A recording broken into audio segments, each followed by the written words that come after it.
Welcome to this deep dive into backend development. Today, we are settling the score between two giants of the API world, SOAP and REST.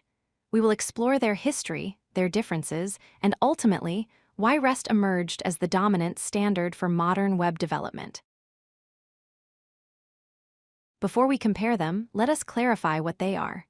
We are comparing SOAP, which is a strict communication protocol, against REST, which is a more flexible architectural style. However, both serve the same fundamental purpose.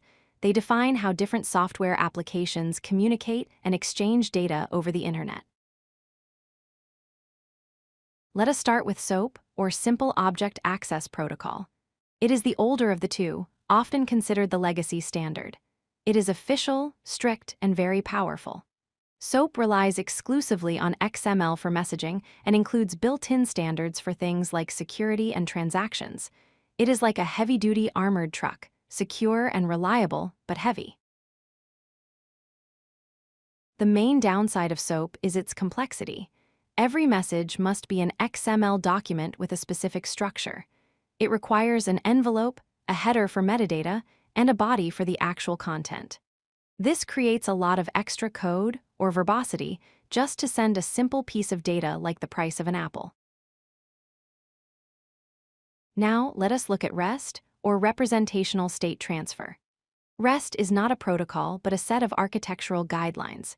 It is stateless, meaning the server does not need to remember who you are between requests, and it allows for caching, which makes websites and applications load much faster. One of the biggest reasons developers love REST is the data format. While SOAP forces you to use verbose XML, REST typically uses JSON. JSON is lightweight and easy for humans to read. As you can see here, sending user data in JSON uses far fewer characters than the same data in XML. REST is also designed to work in harmony with the web. It utilizes standard HTTP methods that browsers already use. We use GET to retrieve data, post to create it, put to update it, and delete to remove it.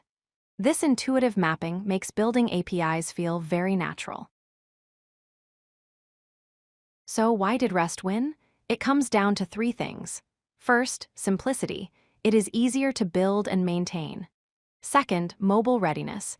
JSON is much faster to parse on mobile devices than XML. And third, it is web native. It fits perfectly into the existing infrastructure of the internet. Here is a quick comparison. SOAP is strict, uses only XML, and can be slower due to parsing overhead. REST is flexible, supports multiple formats including JSON, and is generally faster and easier to learn. While SOAP supports other transport protocols like SMTP for email, REST's focus on HTTP made it the king of the web. In conclusion, while you might still encounter SOAP in older enterprise systems or banking applications requiring strict transaction compliance, REST is the clear winner for almost everything else.